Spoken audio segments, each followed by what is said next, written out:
할렐루야. 어린이 주일입니다.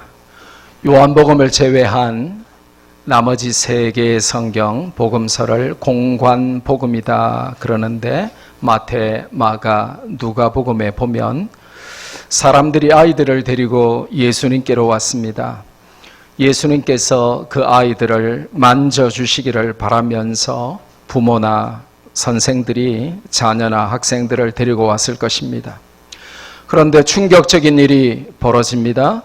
그들은 전혀 환영받지 못했습니다.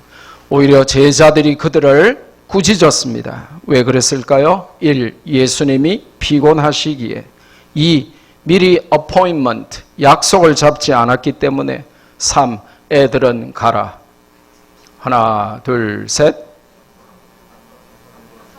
예, 헷갈리시죠? 1번 예수님이 너무 피곤하셔서, 2번 미리 약속을 안 잡아서, 3번 애들은 가라. 답은 3번입니다.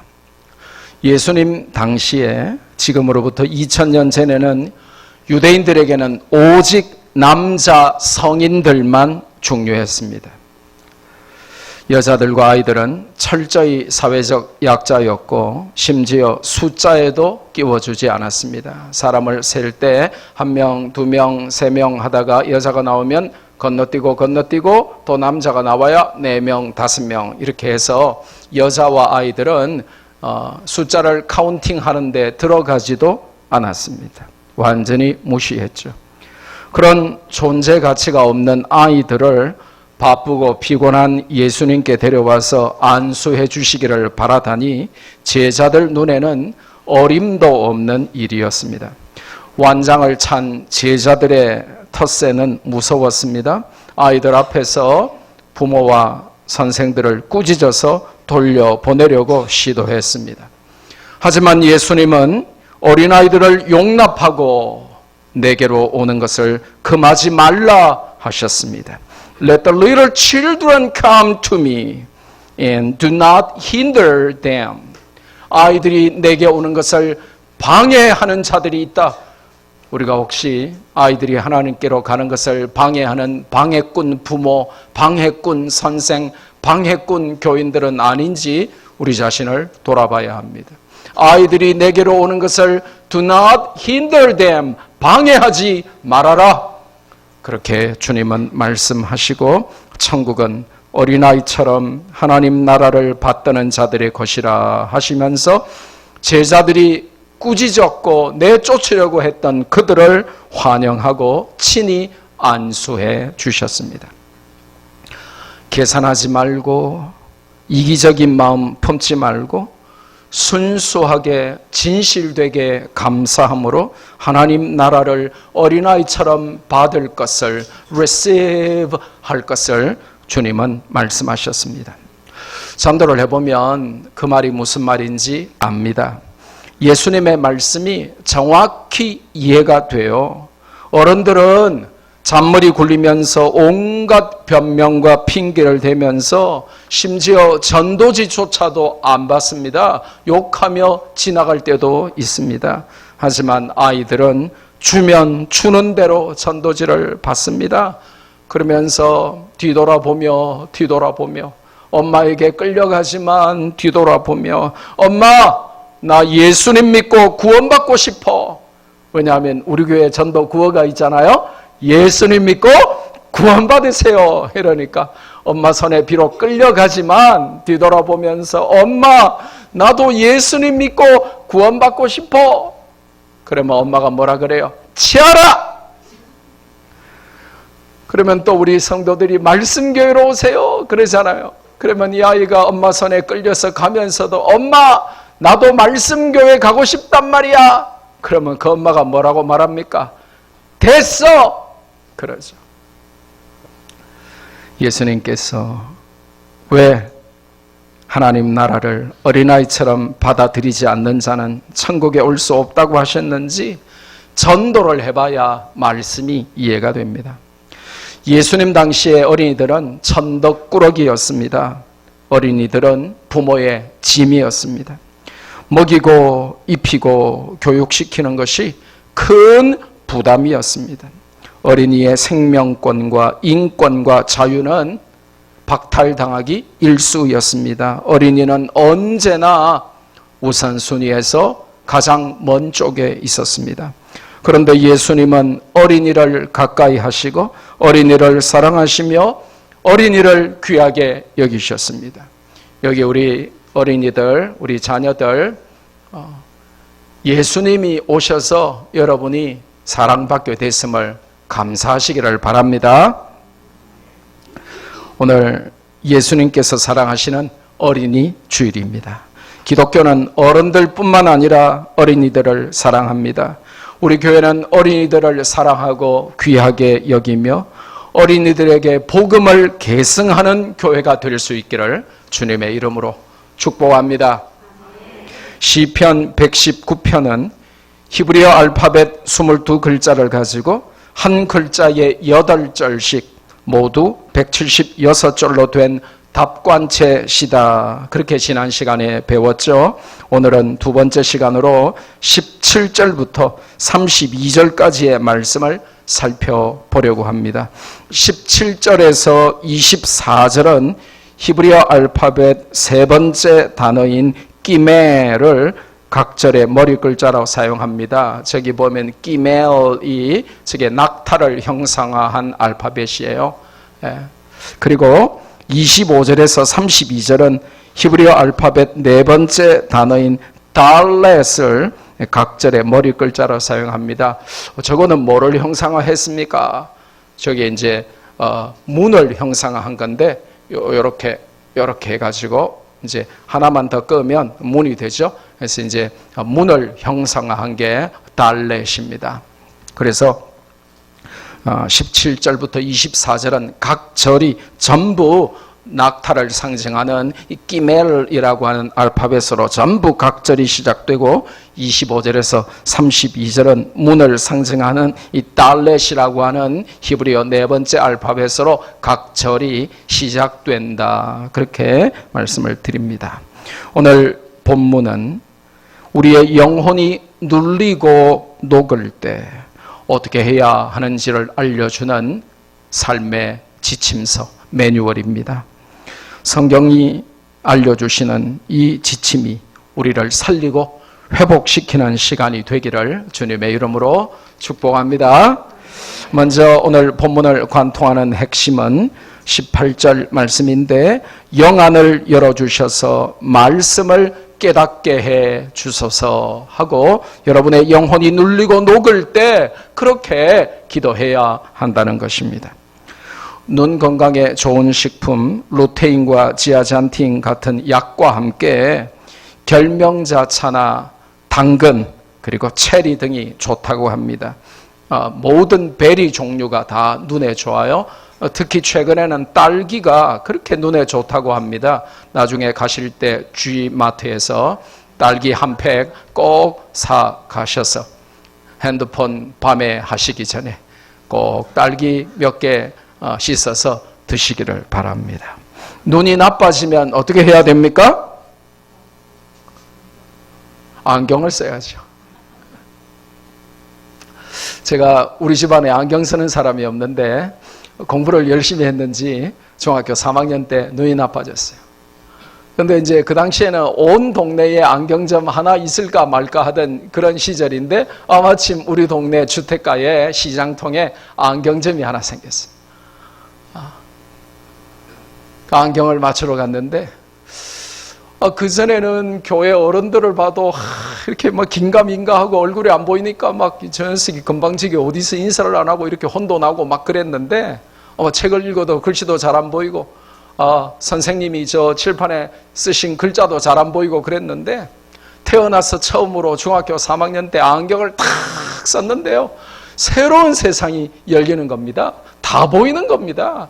그러니까 지나가는 어른들에게 다시 인사도 잘하게 되고 공부할 때에 칠판에 글자도 잘 보이게 되고 눈이 나빠지면 안경을 써야 됩니다. 잘 맞는 안경을 쓰면 새로운 시야가 열리죠. 그런데 엉터리 진단을 받아서 도수가 틀린 안경을 쓰면 어떻게 됩니까? 잘 안 보이죠. 어지럽죠. 눈을 더욱 망치게 되겠죠. 마찬가지로 영적인 눈에도 제대로 된 올바른 안경이 필요한데 하나님의 말씀이 최고의 안경이다라고 성경이 알려주시는 겁니다.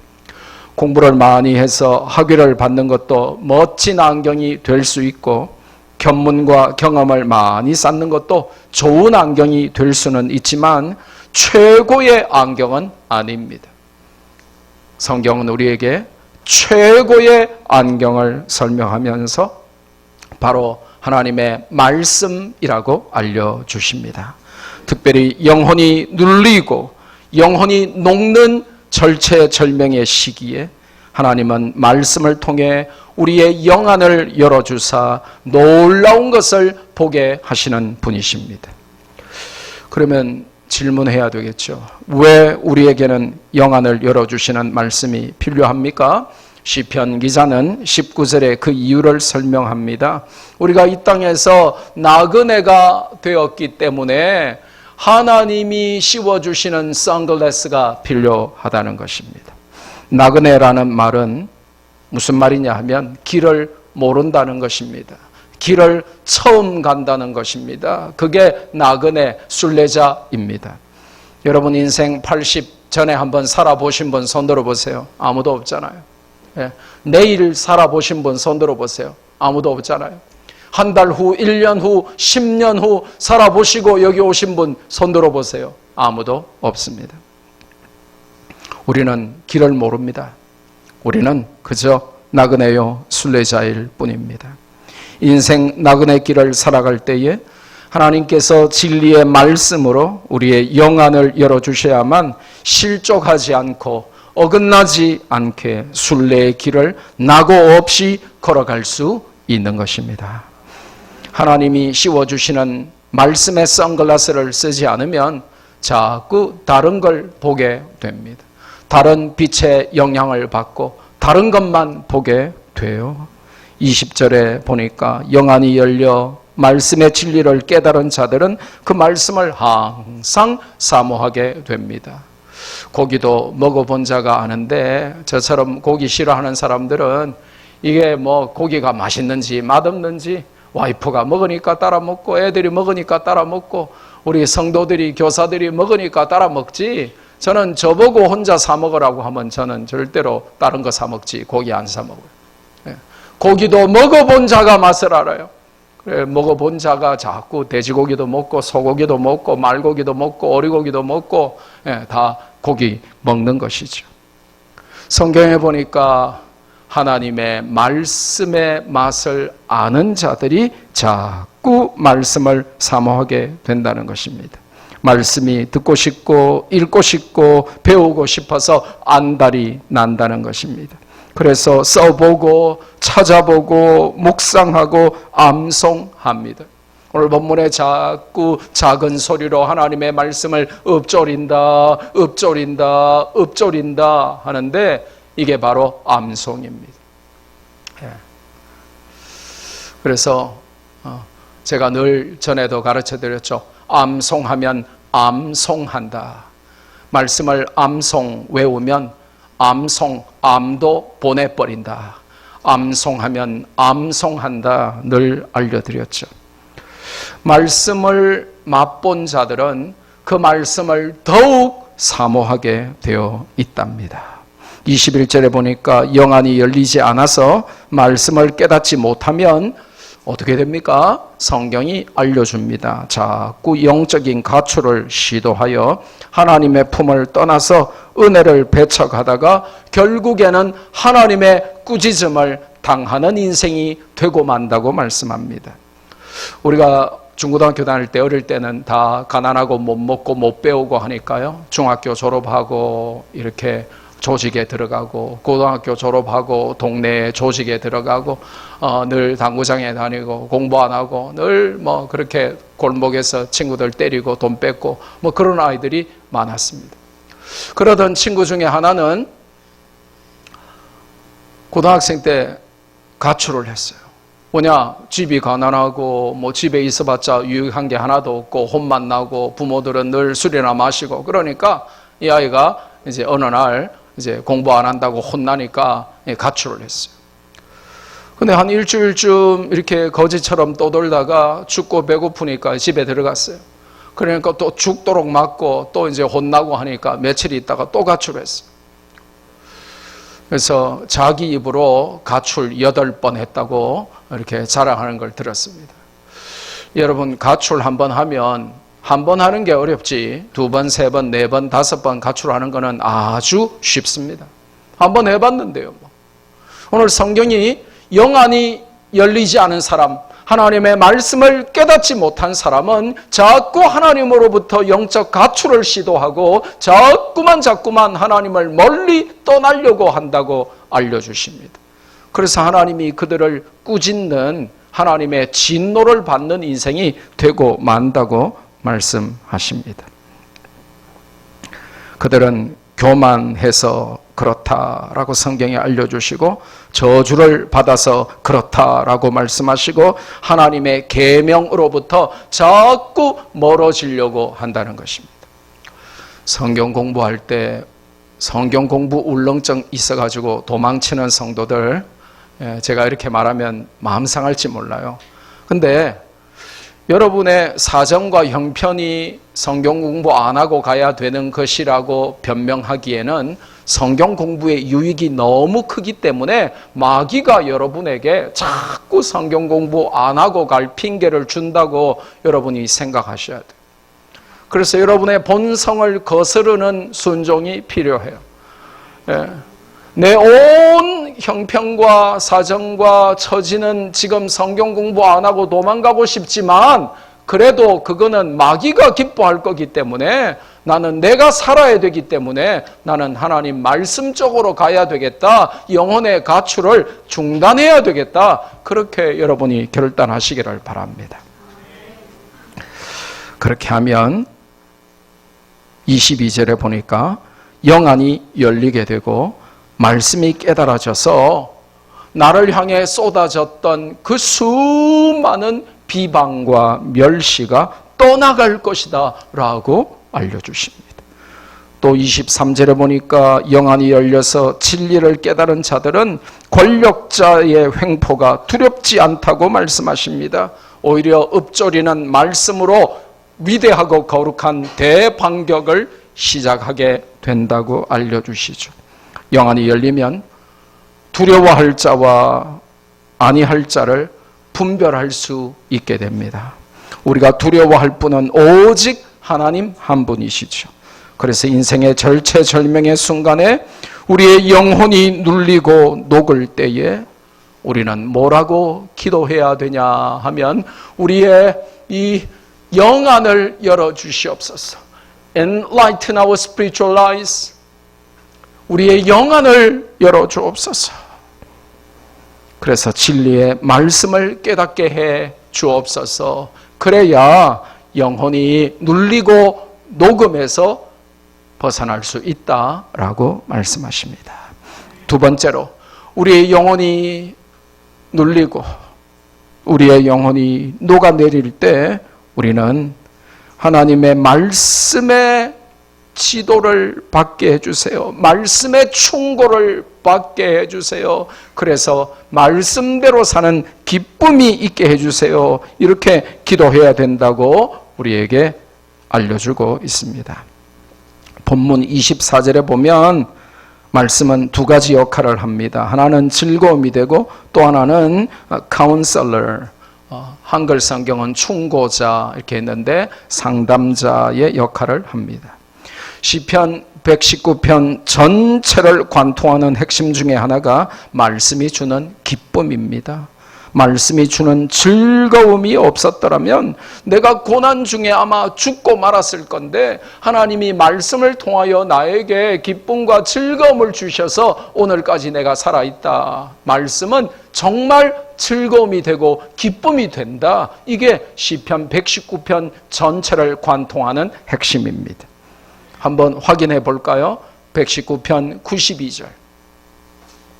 같이 한번 읽습니다. 시작. 주의 법이 나의 즐거움이 되지 아니하였다면 내가 내 고난 중에 멸망하였으리이다. 영어가 되는 분은 밑에 영어 번역이 굉장히 중요한 어법이 사용됐는데 영어 번역 같이 한번 읽어볼까요? 시작.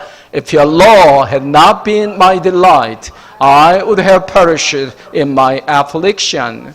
저게 이제 영어 문법에서 아주 중요한 가정법, 과거 완료, had PP 더하기 would have PP, 이 가정법 과거 완료형인데 과거의 사실에 대한 반대를 서술하는 용법이에요. 무슨 말이냐?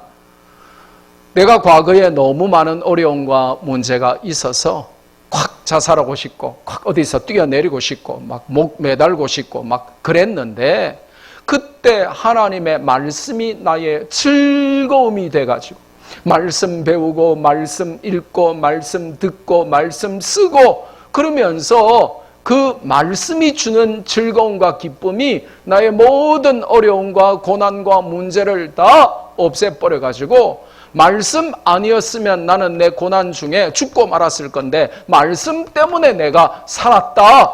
그 표현인 거예요. 그러니까 성경은 우리가 어떤 고난과 절망과 낙심과 환난, 핍박을 당해도 우리를 살리는 기쁨이 되고 즐거움이 돼요. 예레미야 선지자도 동일한 고백을 합니다. 예레미야 15장 16절 함께 읽습니다. 만군의 하나님 여호와시여, 나는 주의 이름으로 일컬음을 받는 자라. 내가 주의 말씀을 얻어먹었사오니 주의 말씀은 내게 기쁨과 내 마음의 즐거움이오나. 아멘. 영어 성경은 굉장히 중요한 힌트를 우리에게 줘요. When your words came, I ate them. They were my joy and my heart's delight. For I bear your name, O Lord God Almighty. 내가 하나님의 말씀이 나에게 왔을 때 내가 그거 먹었습니다. 그 하나님의 말씀은 나의 기쁨이고 내 마음의 즐거움이었습니다. 왜냐하면 콧마디에 for가 오면 영어에 because거든요. 왜냐하면 I bear your name. 내가 하나님의 이름을 가지고 있기 때문에, 하나님의 이름이 내 가슴속에 새겨져 있기 때문에, 내가 하나님의 이름을 가지고 있는 자기 때문에 당연히 하나님의 말씀을 먹어야죠. 그랬더니 그것이 나에게 기쁨이 되고 즐거움이 되어서 나를 살렸습니다. 그 내용이 등장하는 것입니다. 스포츠를 좋아하시는 분들은 저를 포함해서 손흥민 나오는 축구보다 하나님 말씀을 더 즐거워해야 합니다. 그게 참 쉬운 듯 힘들어요. 게임 좋아하는 학생들은 PC방 가는 것보다, 휴대폰 게임하는 것보다 하나님 말씀을 더욱 즐거워해야 합니다. 거의 불가능에 가까울 수도 있어요. 드라마나 취미 생활에 푹 빠진 분들은 그것보다는 하나님 말씀을 더욱 즐거워해야 합니다. 일주일 내내 드라마나 오디션 프로 기다리는 사모함이 하나님 말씀 앞에 더 크게 작용되고 적용되어야 합니다. 말씀이 괴로우면 문제가 심각해집니다. 말씀이 지겹고 말씀이 듣기 싫고 말씀이 부담되기 시작하면 내 인생은 어둠으로, 문제 안으로, 고난 속으로 점점 빠지게 됩니다. 기쁨과 즐거움이 사라지고 짜증과 의심과 원망과 불평, 불만이 내 인생을 좀먹기 시작합니다. 스포츠나 취미생활이나 TV 드라마가 주는 기쁨은 순간적입니다. 길게 인생에 보면 무가치한 것들입니다. 소확행을 외치고 사는 사람들에게는 그게 의미가 있을지 몰라도 영원한 것을 바라보는 우리에게 그거는 별것 아닙니다. 하지만 하나님의 말씀이 주는 즐거움과 기쁨은 나를 살리고 회복시키는 영원한 즐거움과 기쁨을 주는 것입니다. 남편이 꼴도 보기 싫고 남편이 남의 편같이 느껴질 때, 그래서 인생의 의욕이 다 사라지고 원망과 짜증이 확 밀려와서 여러분을 저 밑바닥으로 끌어내릴 때 TV보다, 핸드폰보다 말씀을 가까이 하시기를 바랍니다. 그래서 말씀으로 카운셀링을 받으라고 성경은 도전하고 있습니다. 한글 성경은 말씀이 나의 충고자다. 충고자가 뭐냐면 카운셀러라고 성경이 기록합니다. 성경 안에 답이 있다는 것이죠. 하나님은 최고의 카운셀러십니다. 믿음도 없는 불신자들에게 조언을 구하지 마십시오. 믿음도 없는 그들에게 그들의 말을 듣고 인생의 중요한 결정을 하지 마십시오. 중요한 결정을 할 때 적어도 3번은 묻고 하셔야 돼요. 몇 번? 중요한 여러분 인생의 결정을 할 때 제가 경험한 인생, 짧은 55년 인생 제가 살아보니까요, 꼭 나중에 안 되고 실패하고 넘어지고 크게 탈나는 사람들은 안 물어요. 안 묻고 지 맘대로 결정해요. 여러분이 인생의 중요한 결정을 할 때 몇 번 물으라고요? 처음에는 누구한테 물어보면 되냐 하면 먼저 믿음의 신실한 성도들에게 물어보세요. 적어도 나보다 믿음이 100배는 더 있을 것 같은 성도 옆에 있잖아요. 눈에 보이잖아요. 예. 그러면 그 성도에게 집사님, 사실 내가 요런 중요한 결정을 하려고 하는데 집사님 한번 기도해 주시고 집사님 생각을 좀 알려주세요. 집사님 보실 때는 어때요? 하고 믿음의 신실한 성도들에게 물어보세요. 그러고 난 다음에 그래도 뭔가 찝찝하면 반드시 여러분의 목사에게 조언을 구하십시오. 많은 분들이 불신자들에게도 물어보고 뭐 옆에 있는 성도들에게 물어보는 것 같기도 한데 정작 정말 중요한 결정을 하면서 담임 목사에게는 전화 한 통 하지 않고 한번 만남을 요청하지도 않고 오히려 만나고자 해도 도망 다니는 성도들이 너무 많습니다. 인생의 그 중요한 일을 결정하면서 정작 본인이 다니는 교회의 담임 목사에게 한번 물어보지도 기도를 요청하지도 않고 중요한 일들을 덜컥덜컥 결정해버려요. 제가 담임 목사 20년 넘게 하면서 경험한 게 뭐냐 하면 성도들이 다 자기들이 결정해놓고 목사에게 마지막으로 상담받으러 와요. 그럼 그게 무슨 상담입니까? 네, 통보하러 오는 거지. 절대 다수 100명 중에 한 99명은 자기가 다 결정해놓고 통보하러 오지 목사가 말하는 대로 하려고 하지 않습니다. 그리고 세 번째로 하나님께 기도하며 물으십시오. 성도가 말하는 것도 못 믿겠고 목사님이 말씀하시는 것도 확신이 없을 때 여러분은 결국 하나님께 기도함으로 여쭤보는 수밖에 없습니다. 그래서 최소 몇 번은 물으라고요? 3번. 나보다 믿음 100배 이상 좋을 것 같은 성도에게 물어보세요. 예. 전혀 믿음 없는 불신자들에게만 묻지 말고 그들은 전문가일 수는 있어도 그들에게는 믿음이 없습니다. 당장 눈에 보기에는 옳을 수 있어도 그게 좋을 수는 있어도 하나님이 원하시는 길이 아닐 수 있습니다. 그래서 나보다 믿음 100배쯤 좋은 사람에게 물어보세요. 우리 학생들 친구들한테 물어보지 마세요. 아무것도 몰라요. 걔들은 천지를 모른다고요. 나보다 100배쯤 믿음 좋은 성도에게 묻고 나를 위하여 기도해주고 걱정해주고 염려해주고 나를 위하여 하나님의 말씀을 증거해주는 내 영혼을 걱정해주고 염려해주는 목사님에게 물어보세요. 그리고 그래도 확신이 없으면 여러분이 금식을 하든지 특세를 하든지 새벽기도를 나오든지 해서 하나님께 여쭤보고 여러분 인생의 중요한 일을 결정하세요. 제 짧은 인생에 제가 볼 때 너무 중요한 일인데 목사에게 물어보지도 않고 자기 마음대로 하는 성도들이 너무 많아요.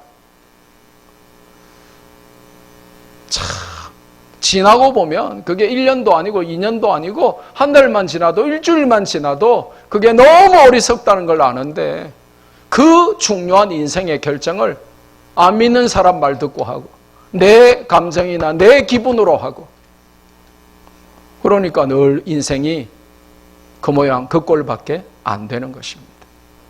오늘 성경은 하나님이 말씀으로 우리를 카운셀링 하시고 하나님은 최고의 카운셀러이시기 때문에 하나님께 여쭈어보라고 말씀하십니다.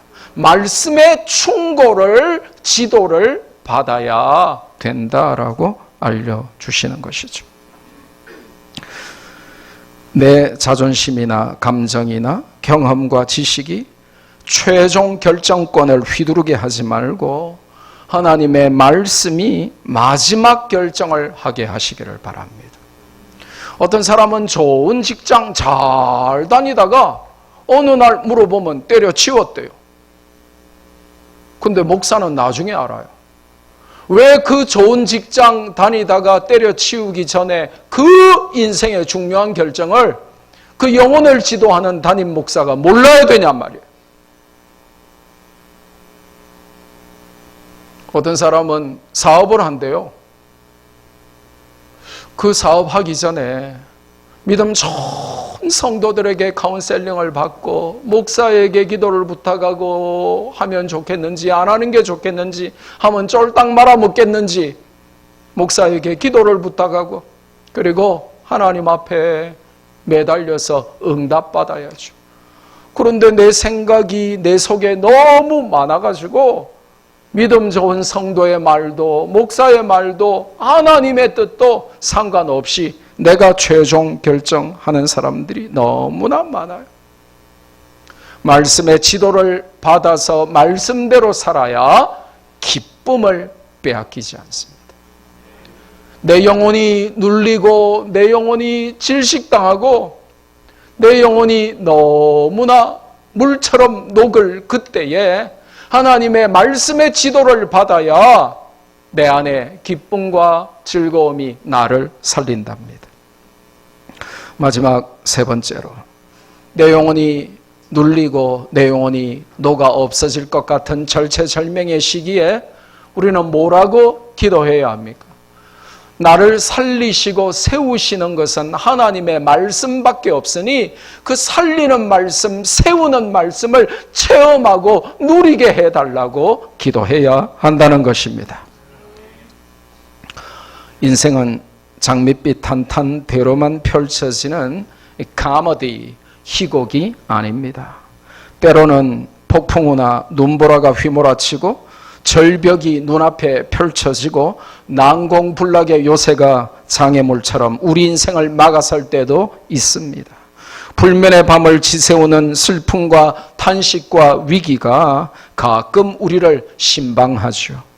25절에 보면 내 영혼이 진토에 붙었다 하는 히브리어 원문을 읽어보면 누군가가 나를 먼지더미 위에 거름더미 위에 납작 엎드려 눕혀버렸습니다. 이 진토라고 번역된 먼지라고 이 번역된 단어는 아파르인데 먼지입니다. 문자적으로는 먼지예요. 근데 상징적으로는 수치 혹은 저주라는 뜻입니다. 누군가에 의해서 내가 먼지더미에 던져져서 수치를 당하는 저주받은 모습이 되었다는 것이죠. 히브리어는 참 외우기 쉬워요. 하반기부터 우리 히브리어 배울 거라 그랬죠. 예. 먼지 구덩이에 던져져서 몸이 아파르. 수치와 저주를 당해서 마음이 아파르. 예. 이 아파르가 바로 이 먼지, 수치, 저주라고 하는 단어입니다. 예. 우리가 옛날에 신학교 다닐 때 히브리어 단어가 참 힘들고 그래요. 근데 이제 연상법으로 다 외우는 거죠. 미국 애들은 죽었다 깨어나도 그게 안 돼요. 매주 100단어 이상 히브리어 시험 치면요, 우리는 다 맞아요. 왜냐? 연상법으로 외우니까. 코헨 이러면 죽었다 깨어나도 코헨이 뭔지 몰라요. 그런데 코가 핸섬한 사람, 제사장 코헨. 예. 뭐 그래 외우니까 뭐 100개든 1000개든 10,000개든 다 외워버리는 거죠. 미국 애들은 죽었다 깨어나도 그런 게 안 돼요. 예. 미국 애들이 100개 중에 한 30개 맞을 때 한국에서 부산에서 온 어떤 사람은 100개 중에 99개 맞고 막 그러죠. 어쩌다가 연상이 잘못돼가지고 틀리기도 하고.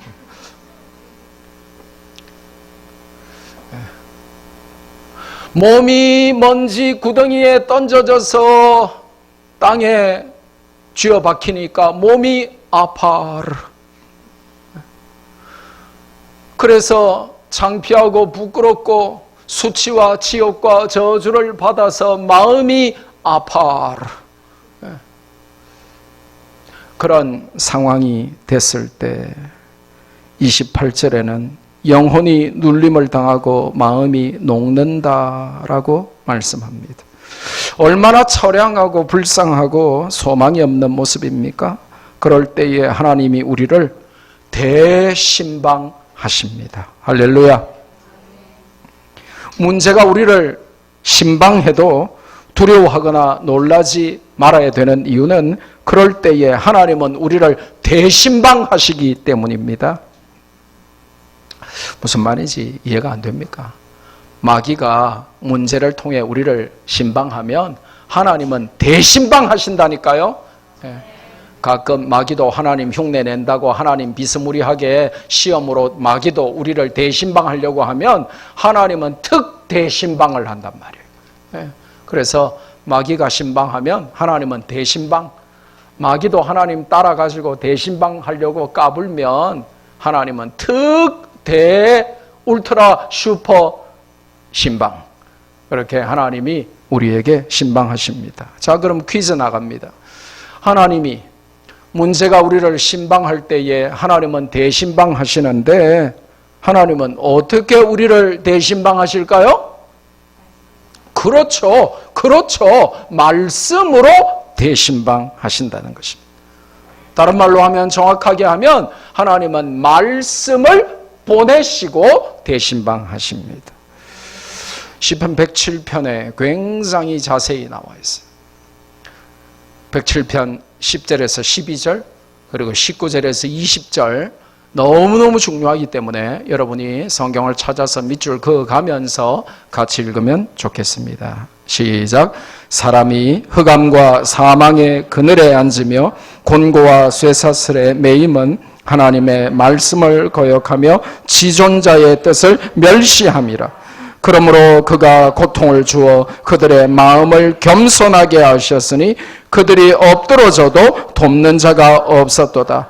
이에 그들이 그들의 고통 때문에 여호와께 부르짖음에 그가 그들의 고통에서 그들을 구원하시되 그가 그의 말씀을 보내어 그들을 고치시고 위험한 지경에서 건지시는도다. 아멘. 사람이 흑암과 사망의 그늘에 앉고 곤고와 쇠사슬에 매이는 이유가 뭐라고요? 하나님의 말씀을 거역하고 지존자의 뜻을 멸시했기 때문에. 그래서 하나님이 그들에게 고통을 통해서 겸손하도록 마음을 낮추세요. 그리고 그들이 엎드러져도 아무도 돕는 자가 없게 하세요. 그러면 이제 정신 차리고 고통 가운데서 주여 살려주세요 하고 부르짖을 거 아니에요? 그럼 하나님이 그들을 고통에서 구원하시는데 어떻게 구원하신다고요? 그가 그의 말씀을 보내어 그들을 고치시고 위험한 지경에서 건지시는도다. 그 전에 멸시하고 무시하고 듣기 싫어하고 아멘도 안 하고 배우기 싫어하고 도망가고 했던 그 나를 피곤하게 했던 그 말씀을 하나님이 보내사 말씀으로 대신방하셔서 말씀으로 우리를 살리신대요. 참 부끄럽겠죠. 내가 그렇게 싫어하던 말씀으로 우리를 살려요. 뭐 사람으로 치면 이런 겁니다. 내가 어떤 사람을 되게 미워하고 막 시기하고 질투하고 싫어하고 밥맛이야 그러고는 꼴도 보기 싫은 사람이 있다 칩시다. 그래서 내가 그 사람 늘 싫어하고 멀리하고 피하고 많은 척도 안 하고 인사도 안 하고 말도 안 걸고 그랬는데 어느 날 내가 쫄딱 망해가지고 밥도 못 먹고 거지같이 있단 말이에요. 그런데 아무도 돕는 사람이 없어요. 그런데 전 재산 다 팔아가지고 나를 돕겠다고 찾아온 이가 있었으니 누굽니까?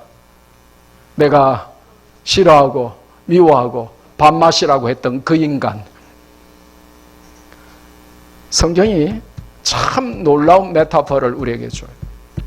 내가 말씀 싫어하고 말씀 무시하고 말씀 배척하고 말씀 귀한 줄 모르고 말씀 피해 다니고, 말씀 때문에 피곤하네, 우리 교회 이름 바꾸면 좋겠네, 안 말씀 교회로.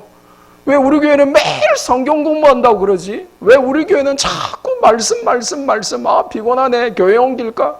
그랬는데 결국은 내가 피해 다니고 싫어하던 그 말씀이 고통 중에 나를 살리는 하나님의 대신방의 통로가 되는 것입니다.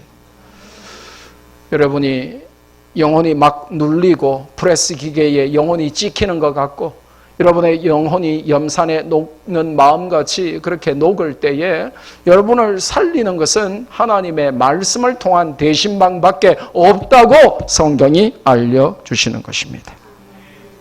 세상에는 답이 없습니다.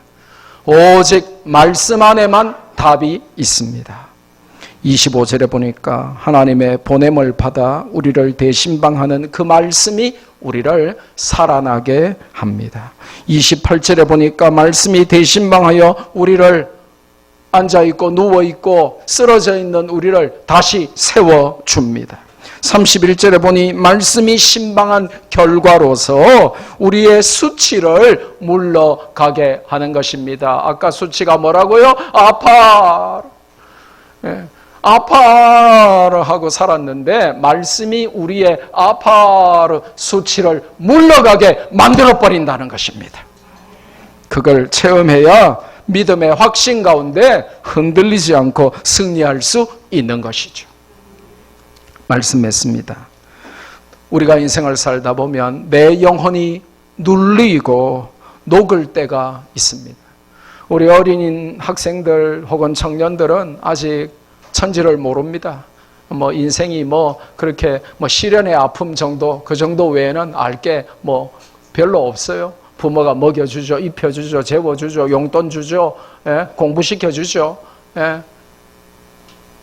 그런데 결혼을 하고 가정을 만들고 30대, 40대, 50대 이렇게 인생을 살아가다 보면 정말 내 영혼이 무엇인가에 짓눌리고 정말 마음이 녹을 때가 있어요.